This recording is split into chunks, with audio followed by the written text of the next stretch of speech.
Hi, everyone. Welcome. If this is your first Latinas in Tech event, thank you so much for joining us today. We're so excited to have you with us. We're going to start off with a little bit of housekeeping. You'll notice a Q&A section in the bottom of your Zoom that's right next to the chat window. Please use this Q&A section if for any questions you may have for the panelists. And feel free to, in the chat section, add where you're joining us from, share your LinkedIn, and feel free to network. We love to see communities building. So again, if this is your first time joining us, welcome. Latinas in Tech is a nonprofit organization with the mission to connect, support, and empower Latina women working in the full tech ecosystem. We're engineers, we are data scientists, we're sales professionals, journalists, bloggers, and everything really surrounding the tech ecosystem. We work hand in hand with tech companies to create safe spaces for learning, for recruitment, and for mentorship. And today, the group is comprised of more than 10,000 women representing over 23 different countries, working at 200 of the top technology companies. And the group actually began in 2014 in Silicon Valley and has since expanded to 11 different cities, connecting and supporting Latina women working and living in these cities. The most recent being the Seattle chapter. So welcome and thank you all for helping us grow our network and build a stronger community. You'll now hear a bit from each one of our 6 Seattle chapter board members and with a personal identity story. We're going to start with Erika Sebreros. Hello, everyone, and welcome. My name is Erika Sebreros. I work as a communications manager for T-Mobile. I'm one of the team members of one of the localization teams at T-Mobile. And I'm from Mexico. I come from a big family. We're 9 total. I'm the youngest of 9 kids. And I lived in California for many years before moving to Seattle last year.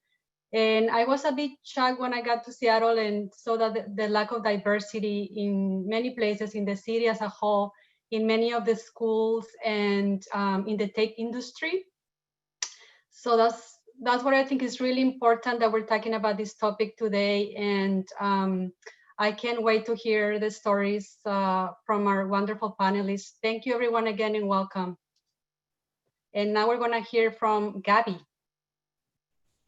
Hi, everybody. My name is Gabby. I currently work as a cloud product marketing for Dell Technologies, specifically doing sales enablement. I am from Brazil, and I'll give you 1 minute to let that sink in. I'm just kidding, but I guess looking the way I do and having Hosokawa as my last name hasn't always been easy in an identity standpoint. I guess my family migrated to Brazil more than 110 years ago, but still some people consider me to be less Brazilian, I guess, less Latina. And I spent my whole life trying to overcompensate for that fact. And I guess being here in the US, it's even worse, I would say, because in Brazil, I never had to prove that I was Brazilian, right? People, I heard many silly jokes, but they still accepted me. I never had to prove. But here in the US, I kind of have to prove every day that I'm a Latina, that I'm a Brazilian. So this has been kind of a challenge, but I love that we have this community and I think sharing your story, and I think that's why it's so important having Latinas in Tech and having this community, that sharing your story kind of make us aware of the power that we possess by, defining ourselves, defining who we want to be. And I think that's very powerful. Now, welcome, Veronica. Thank you, Gabby. Hi, everybody. Thanks for joining.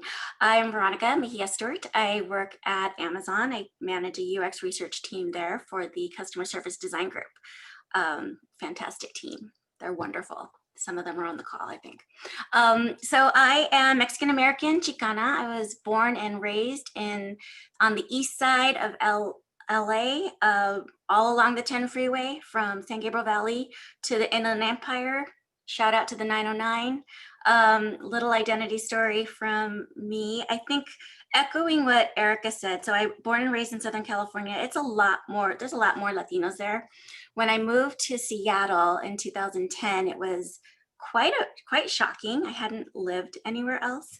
And for the first time, when work conversations would turn personal and go into family, and I would explain my background. And I also have a very large Mexican family. So on my mom's side, it was 13 kids. And on my dad's side, it was 9 or 7. I always forget. That's so horrible. I forget, right? And then so there's the cousins and the cousins' cousins and the second cousins and the third cousins. And, so there's a lot of explaining of that. People just kind of get this look on their face.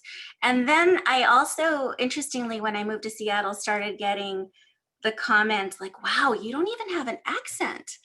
It's like, okay. Just kind of laugh. You don't really know what to say. But you're also part white, right? Yeah, you're part white. You have to be. Which I also was like, don't tell me who I am. Don't tell me what I am.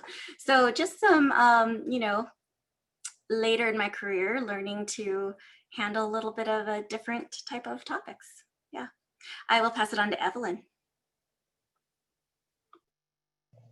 Thank you, Veronica. Welcome, everybody. I'm very excited to be part of this new chapter here in Seattle. I'm Evelyn Padrino. I work for Microsoft, been there a long time. Right now, I am a marketing director for the Azure customer success team. And I know I've seen some names in the chat. So thank you all the Microsoft teams for joining. It's fantastic to be surrounded by all these amazing women across the different companies that we have here in Seattle, such a hub for technology in the world and in the US. A little bit about me. I'm originally from Venezuela, so I had a similar situation, but the opposite actually to Veronica, similar on the opposite side, like your accent and your hands, and you see me talking with my hands, confuse me. I cannot follow what you're saying. And that struck to me for a long time.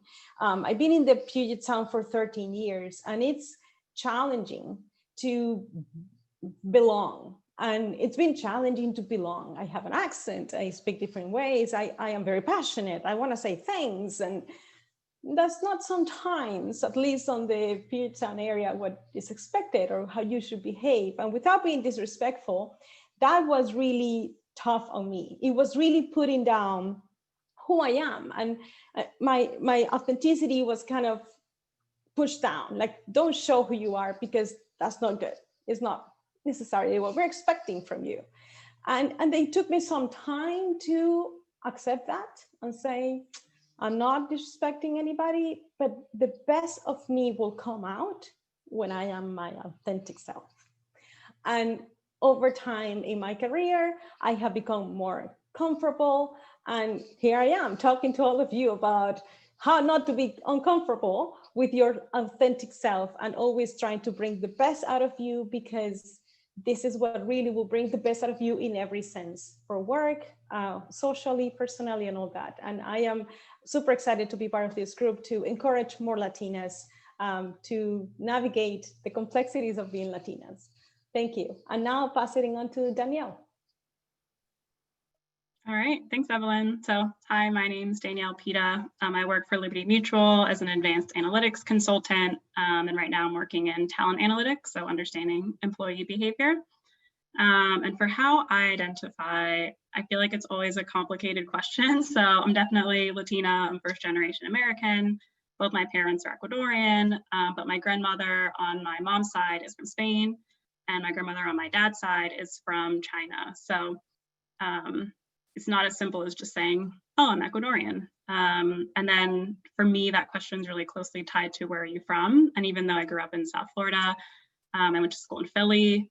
I spent some time working in Miami, LA, and Seattle. So I've loved all of those cities, and I feel really close ties to all of them. So I've never felt like I fit neatly in the Latina box. I don't have an accent. My Spanish is not the best Spanish. My name's Danielle and not Daniela, but I think what's really great about all these women is that we can really celebrate the diversity within Latinas and Latinx, and it's okay to be different and be yourself, and yet you're also still Latina. So I'm really excited to be here, and I hope that regardless of how you identify, that you can relate to at least one of our stories today.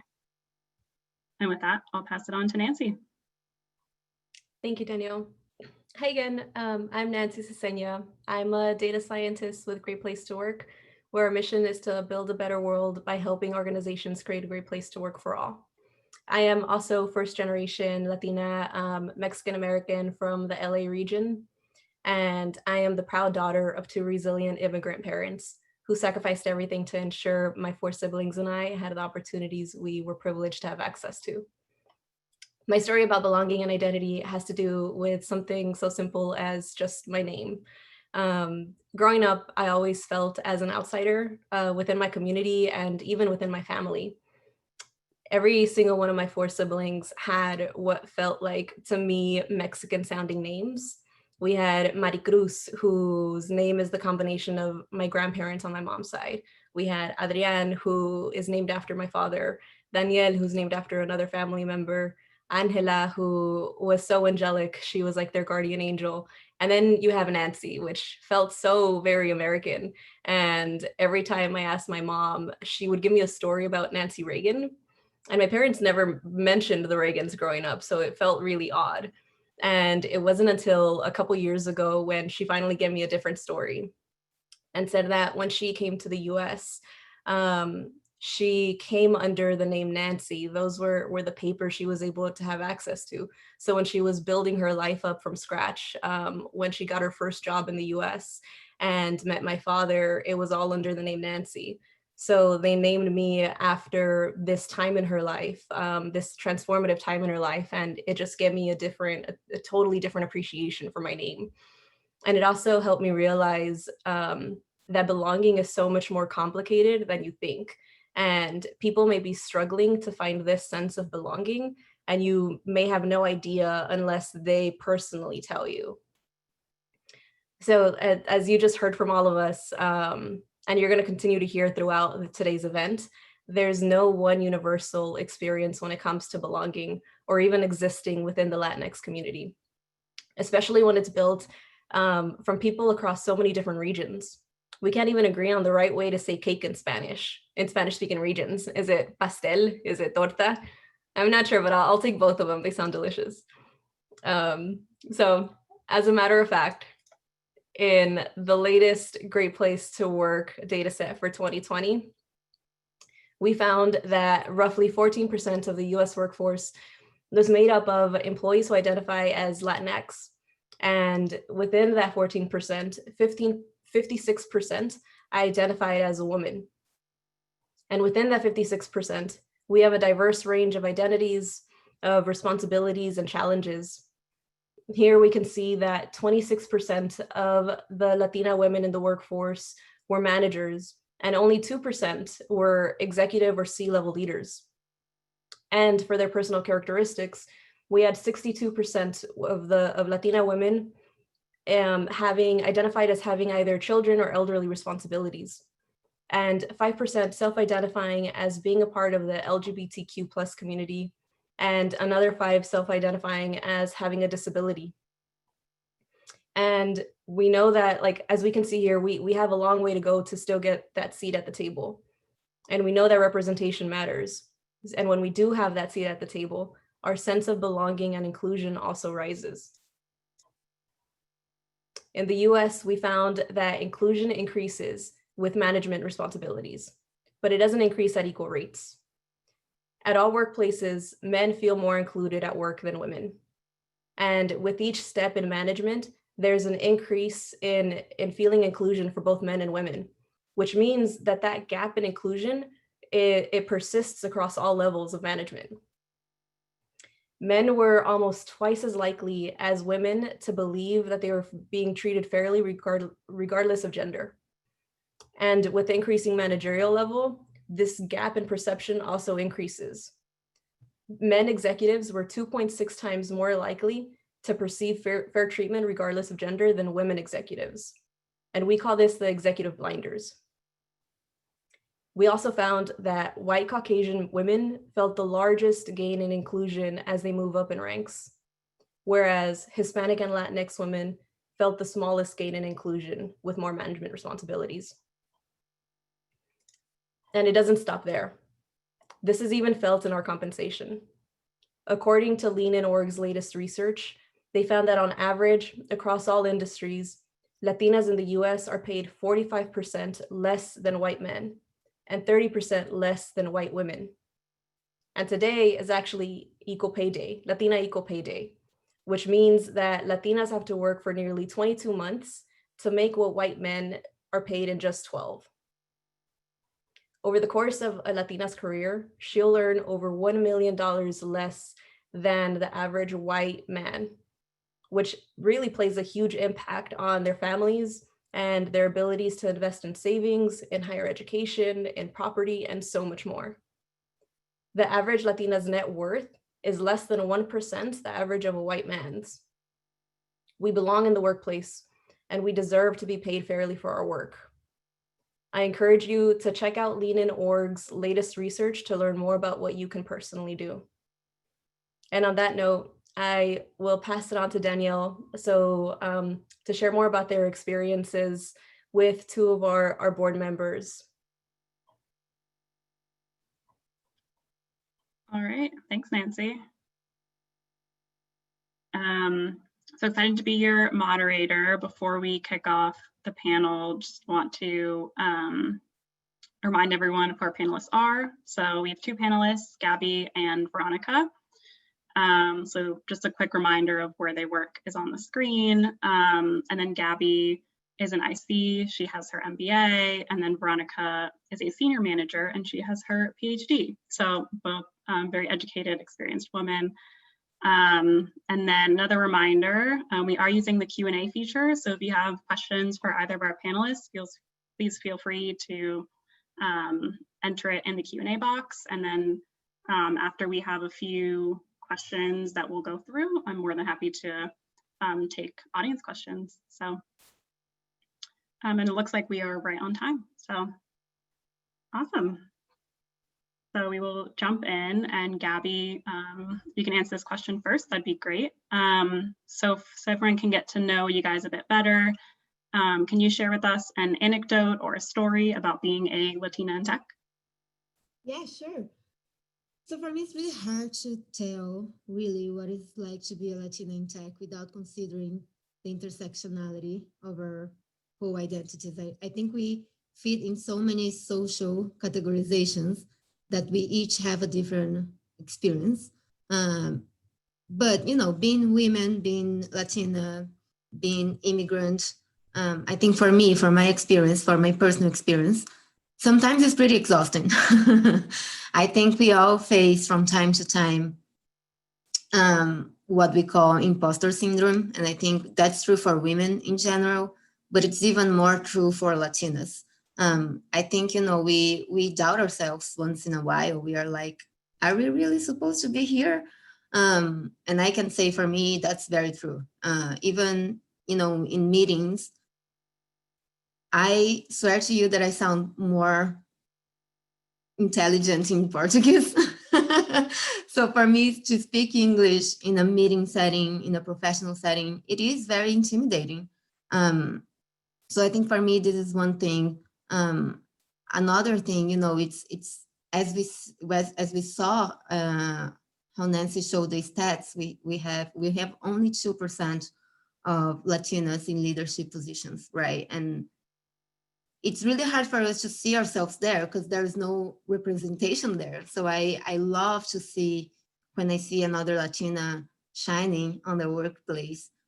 And I guess this is a positive thing, right? I think there are positive aspects of being a Latina in tech, and that's one of them. I guess the community that we build because we are Latinas, because we are working in a very male-dominant industry, we get together and we celebrate together our wins. And I think for me, this is very, very powerful. And I think that's why I'm very proud to be here as you know, building this community in Seattle now. And I used to participate a lot in Austin. And I was there before moving to Seattle. And I think this community that we have here, it's something very, very powerful.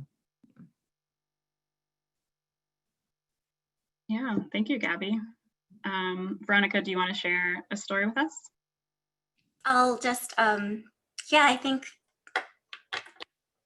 the story I would share is, in addition to being throughout my career very often the only woman in the room, I've also almost always been the only Latinx, forget Latina, Latinx person in the room, right? So that's something I've gotten very used to. Fortunately, most recently, it's become less common that I'm the only woman in the room. So I'm really happy to see that. One of the things I would say that comes up is a sense of expectation that I understand all Latino cultures, or that I'm, kind of familiar with everything, or when I say that Spanish was my first language, which it was, that I understand all dialects of Spanish. That's not true, right? They're all the same. You speak Cuban Spanish to me and I have no idea what you're saying. It's too fast for me. So yeah, I don't really, it's been very interesting living in Seattle the last 10 years. I've seen a lot of changes. Particularly in my field, UX design, UX research. They're just, in the 15 years I've worked in this field in tech, there has only been one instance, and that was in the last 2 years, where I had another Latina on team with me. So that says a lot, I think. Yeah, I can relate to that as well. Not having, I think both of you mentioned that, not having a lot of, let alone Latina, just Latinx in general, folks on your team with you. So, all right, so next question, and Gabby, you'll kick us off again. Has your identity as a Latinx person played a part in your tech career? Yes, I think I'm kind of going to be repetitive here, but ever since I joined Dell, I participated in many Latinas in Tech events in Austin, and also in the ERG that we have at Dell. And I guess what is so powerful about being a Latina, especially in tech, I guess, I can't say in other industry here in the US, but being a Latina in tech, it's very nice to have the community. And I think for me, that's very, very important. And I think, as Latina, as women as well, I think we help each other, right? And I met so many incredible women, and we build an environment of support. We build an environment of trust. And I love that. I think that played a huge part for me in tech, because tech is a difficult industry, right? We have complex products, and when I joined my new team here, I am doing cloud product marketing, and I never worked with cloud before. I've never been a product marketing before, so it was very new. And for me, I needed the support, and who most helped me was other Latinas, right? Of course, I had help from other people as well, but I guess for me, having this community of trust and being able to be vulnerable and asking questions, I think that was very, very important. So we all have that, right? We all have that fellow Latina that is going to be able to help, and it's going to be more than happy to guide us. So I'm very, very grateful for that. Thank you, Gabby. Veronica?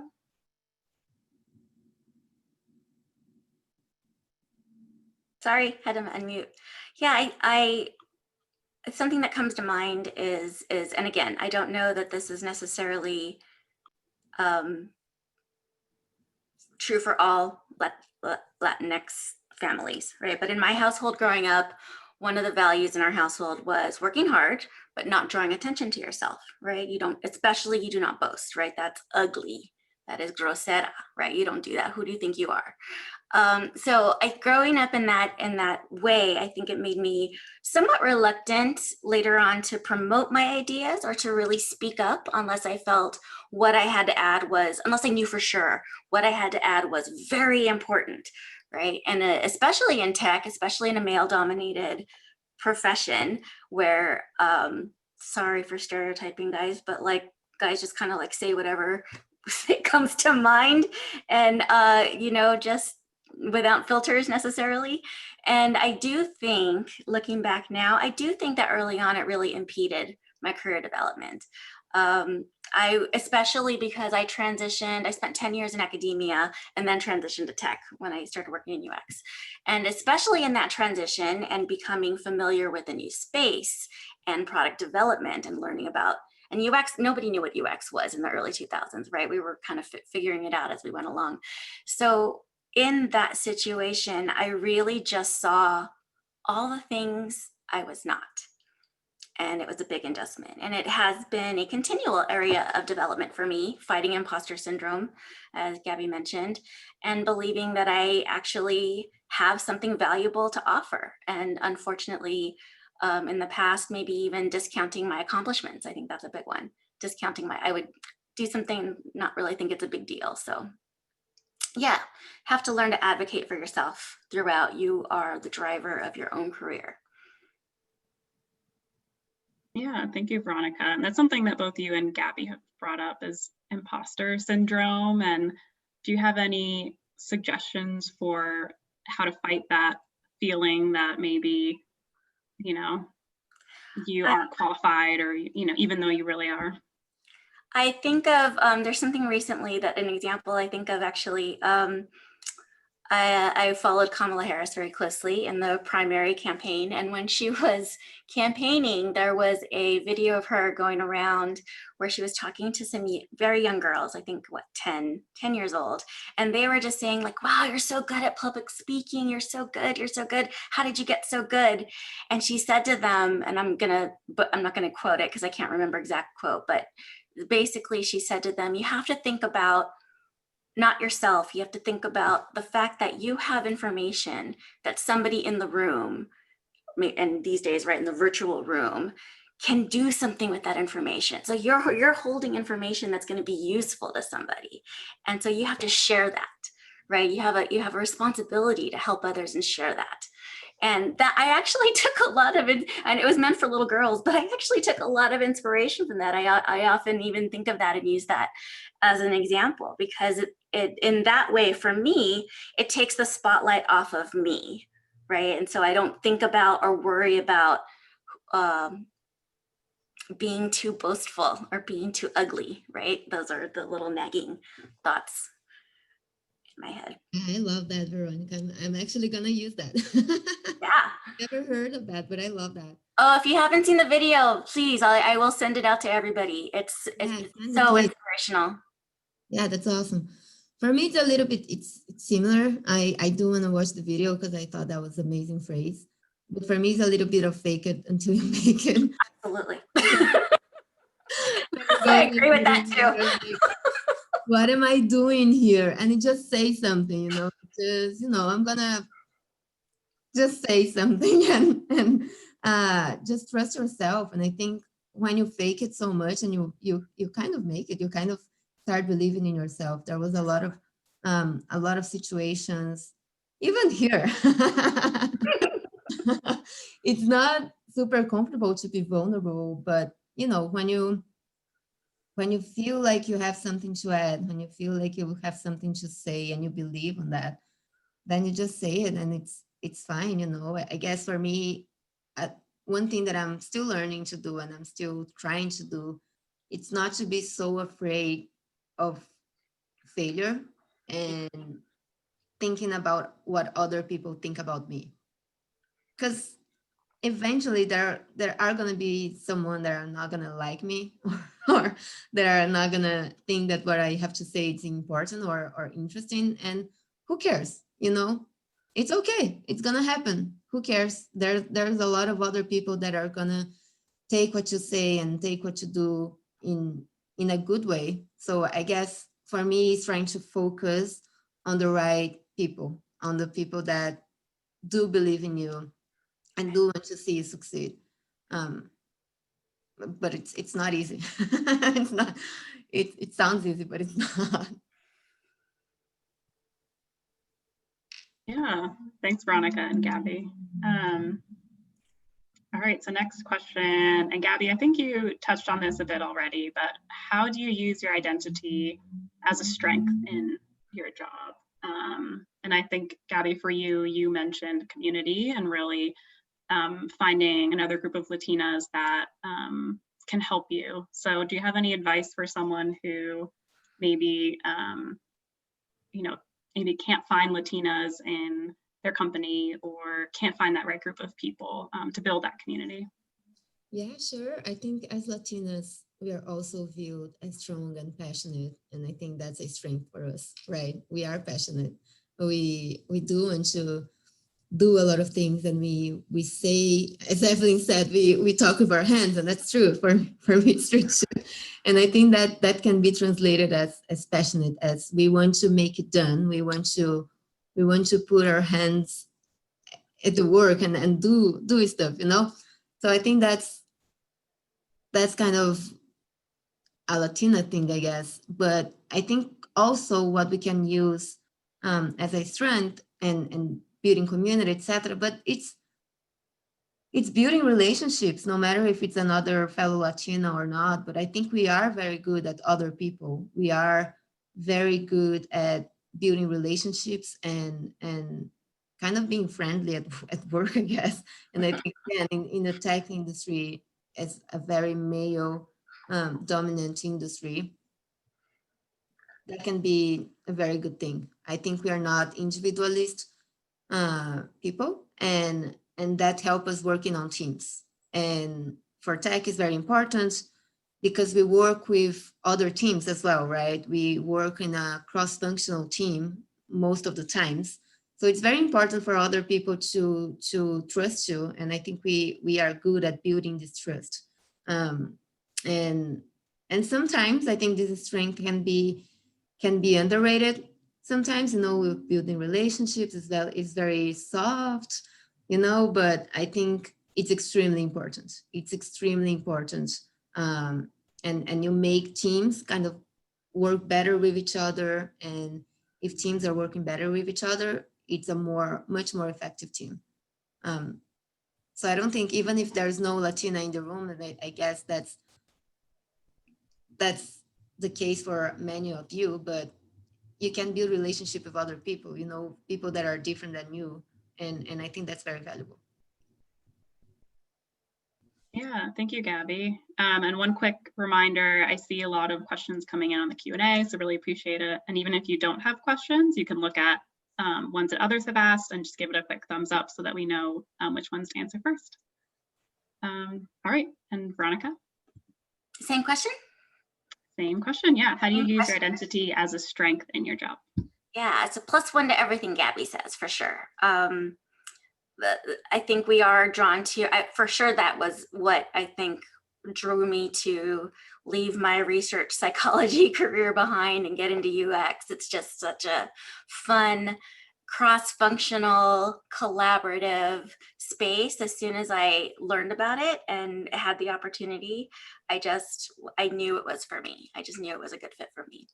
I think using my identity as strength, early on, I wasn't consciously aware of this, but over time, I began to recognize that I can empathize with many points of view. I think when you grow up in Latinx culture, especially my family, again, so huge, lives in Southern California and Juarez, Mexico, and El Paso. I had to jump around. I spent summers in different places. Everybody was different and raised different. You had to adapt a lot growing up in that situation. And so becoming very adaptable and comfortable with ambiguity, as we like to say at Amazon. So I do think that growing up that way has helped me as a creative thinker. The emphasis on hard work. I tend to just push through hard problems, sometimes to my health detriment. I've done better the last couple of years in helping to avoid burnout, but that was definitely an issue early on. I would say most recently as a manager, as I've begun managing a very, very talented group of women at Amazon, I'm really proud of that team. What I would say my identity has helped me do is I think I've gotten really good at recognizing latent talent and seeing people's individual strengths, right? Respecting the individual and their strengths, even though they may be different and they may not fit the mold of what is typically thought of as what will lend itself to success, right? I think especially in tech, especially in a growing discipline like UX that is fighting for the seat of the table. I've worked at other companies where the way you talk, the way you communicate, the way you present yourself or promote yourself is a huge part of how you become successful. And there was a lot of past companies I've worked at, there has been a lot of emphasis on like, well, this is how we do things. This is our process. And I hated that. So yeah, I think that my own experience of not always feeling seen and not always having my own strengths either recognized or not even promoting them myself, I think that has made me more sensitive, I hope, to making sure I do recognize and respect others' individual talents. And I love developing those. When I see it latent and we see it start to come out, I love that. That's my joy right now. That's awesome. Advocating for others. All right, and we have one last question on our end, and then we will take a few audience questions. So what is one piece of advice that you would give to all of our Latinas in Tech Seattle members? And Gabby, you're up first. Okay. I think we talked a lot about imposter syndrome, and I think we all kind of suffer of that in one point of our lives. So I think my advice would be know your worth. And it's something, again, that I'm still learning. But as a woman, as a Latina, I think we always tend to think that we are asking for too much, and you're not. So take that challenge, ask for things, know your worth. I think that's very, very important. And even if you're not comfortable at, taking a new challenge, just take it and see where it takes you, because I feel like women and Latinas, oftentimes we don't take that role that we really want because we don't think we are qualified enough. And we all know that men take them, even though they know they're not qualified enough, because they are gonna learn when they are in the role. So why can't we do that? The same thing, right? And I think for me, a good example of that, of me trying to do that. So I took a new role like this year, and it was something that I was not comfortable with because it was a role that I had to develop a lot of content. I had to write a lot. And again, I'm not an English speaker, right? It's not my native language. So it's not that I'm super comfortable at writing a lot of things in English. I'm not even good at writing in Portuguese, let alone in English. So it was something that I was not comfortable. But right now I'm super grateful that my team gave me that challenge, and they trust me enough to take that challenge. It's still not easy, and it's still very challenging, but I'm learning so much, and I'm learning skills that I will have to grow in this career. If I want to grow in a product marketing career, I will have to get comfortable at developing content, at writing. And I think that's a gift really that my team gave me. And I learned that, going forward, I'm not gonna wait for them to give me. I'm gonna ask for things that I want to develop. I wanna be more conscious about what I want to do, and I'm gonna ask for those things because we can learn and we can do it. Yeah, that's a great suggestion. Thank you, Gabby. And Veronica, any advice? Advice I would give, I would say, one, take some time to assess your own strengths, especially the ones that might be unique to you as a Latina. Those are the ones that may come most naturally to you, and really lean into those, right? And believe it or not, those may not be as common where you work, right? And there's always goodness that will come to that, not just for you, but for your team. The other last thing I would say is remember that you're not the only one to have moments of doubt. We all go through that. Lots of people go through that. And in those moments, just remember that you do know what you're doing. You absolutely do know what you're doing, and they are lucky to have you. So just keep going. Thank you, Veronica. All right, so we do have a few questions in the Q&A. Again, if you don't have questions, please look through the ones people have posted and just see if any resonate with you. So our top question, and I kind of see two related questions here, so I'll ask them both together. But what is the best way to fight for pay equality at work? And the second question that feels related to me is, can you please discuss asking for a raise at work? So we'll start with Gabby. Do you have any thoughts there? Yeah, and other board members feel free to jump in on that. But I think for me, it's a little bit about what I said before, right? Ask for those things. I guess one thing that, of course, there are systemic problems that make this gap so huge, but it's also us as Latinas not asking for that, not thinking that we are good enough to get that. And we are. As Veronica said, like, they are lucky to have us. So ask for this raise, ask for this job. And we deserve that. We deserve that. So I think it's a little bit of, be conscious that you are good of the job and ask for those things. But also when you are in a leadership position, and I think that's a lot of companies are going to this route, and I think we are very far away from an ideal situation here. But I think every time that you interview someone, every time that you are growing the team, being aware of your unconscious bias. So whenever you interview people, be sure that you have a diversity pool of candidates, right? When you're interviewing, and look at your team too. Look at your own team. If they are not diverse, something might be wrong. Look at your company and ask that for your companies, right? If your companies are not doing that effort, doing that conscious effort to increase diversity, it's wrong. It's wrong. And it's in our hands as well to ask for that, to go to ERGs and to ask what we are doing, what we can do to help, to go to for example, when there are opportunities in your own team, make sure your managers have this diversity pool of candidates, and make them aware of the bias that we all have.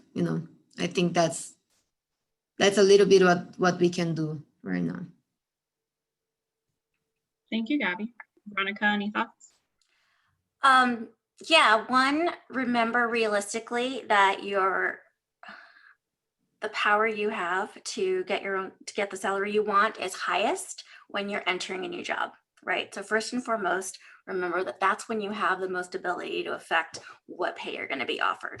That's just the reality, right? So there are times where you're not going to get, depending on the model of compensation, different tech companies use lots of different models, right?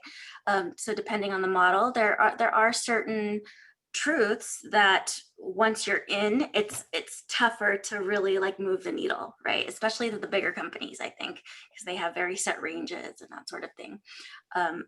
Usually then the biggest way to get your pay, your base pay, not bonuses, affected is through promotion, right?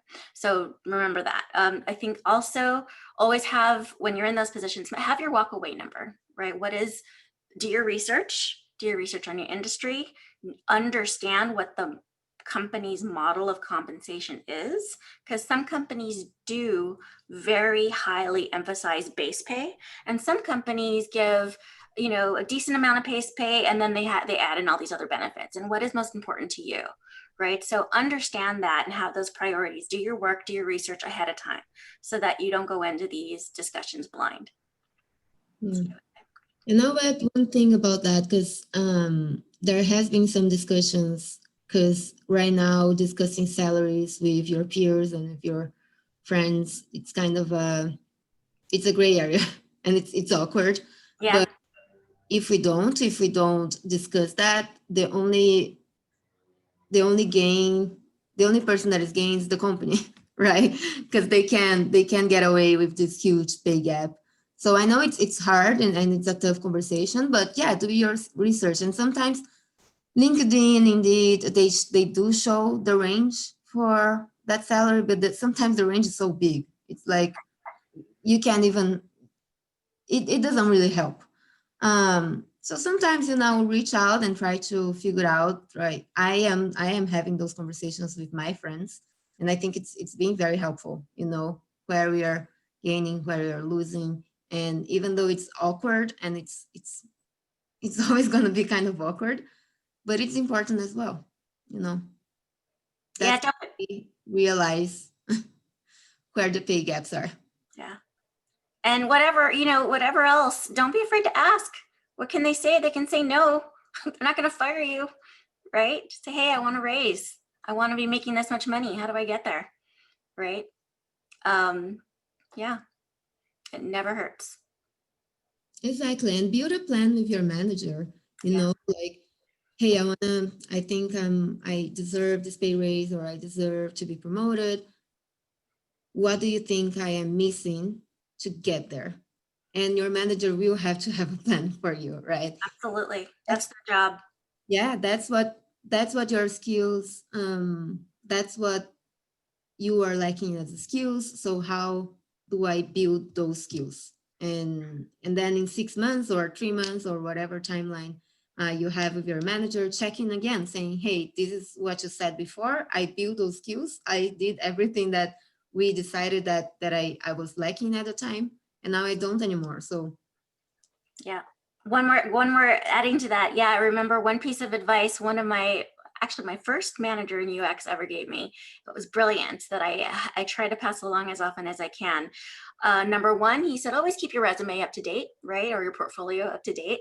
And make sure you're documenting your accomplishments, especially the ones that you can link to company bottom line, especially the ones that created revenue in some way, shape, or form, right? So he would tell me, it's my job as your manager to make you want to stay here. It's your job to look after your career, right? And that's I think that's what a good manager should be. A good manager, a good company, a good work environment should be there to make you want to stay. And if they don't, there's always another job out there. Yeah, thank you both.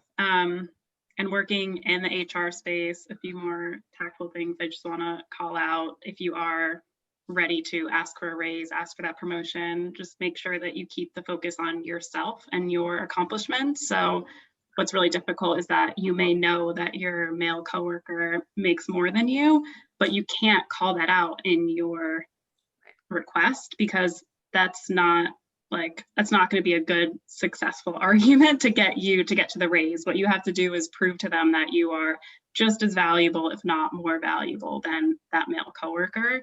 And if you don't keep the focus on yourself, then sometimes that message doesn't come across as well. So have a list of your accomplishments, like keep it throughout the year, update it, even if it's just for you, very informal. And then remind your manager, because most of the times they want to advocate for you. So if you tell them, look, I've added all this value to our team and to our company, it makes it easier for them to say yes, and for them to go to their manager and fight for, that raise for you. So it's my 2 cents. Awesome. All right. So the next question we have is there any advice for Latinas, Latinx who are new to the tech industry? And then a related follow-up is how to avoid burnout early on in your career. So Gabby, you want to go first? Sure. So how to avoid burnout? I think right now it's even harder, right? Because we are all from home. It's hard to separate where to stop working. But for me, I always think I'm a marketer. I work as a product marketing, and I know that nobody's gonna die. Don't do that thing. No, I'm not a doctor. I'm not a lawyer. Nobody's gonna go to jail. So I try to think of that. It kind of takes the weight of my head and the weight of my body. For me, that's very important. And also always check in with your team. If you feel like you're working too much, check in with your manager. Sometimes he or she doesn't even know, and ask for help from your team. Of course, I think it's hard, right? Especially when we're in the beginning of the career to do those kind of things, but it is important. And I think, of course, that depends on the teams, but if you have a good manager, if you have a good team, he or she will realize that it's important to keep everybody sanity on check, and it's not going to reflect badly on you. I think for us, we are always afraid that this is going to reflect badly on us, but it's not. It shows vulnerability, it shows honesty, and it's not like you're not delivering what you have to do. You still are. You just need to check in the priorities that the company have for you to do a better job. I forgot the first question. To be honest. Advice Sorry, for it was, people. yeah, any advice for someone new to the tech industry in general?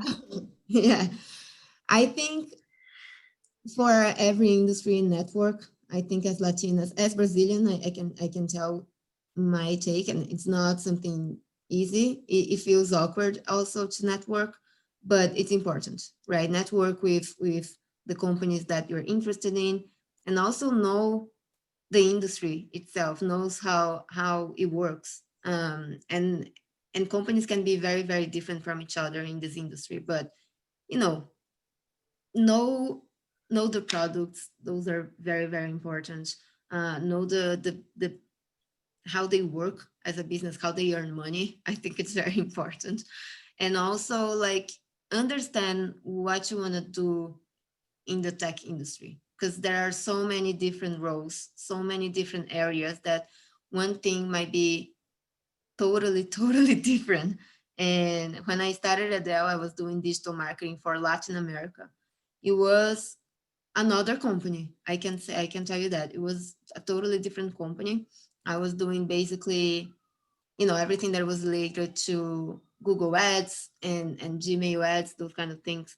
And now I do product marketing, and I don't even see Google ads anymore. It's totally different now. I am very much closer to the product, of course, and I'm much um, kind of trying to specialize myself in the cloud industry. But know what you want to do in the tech industry as well. It can be very, very different. So again, know those kind of stuff. I guess having this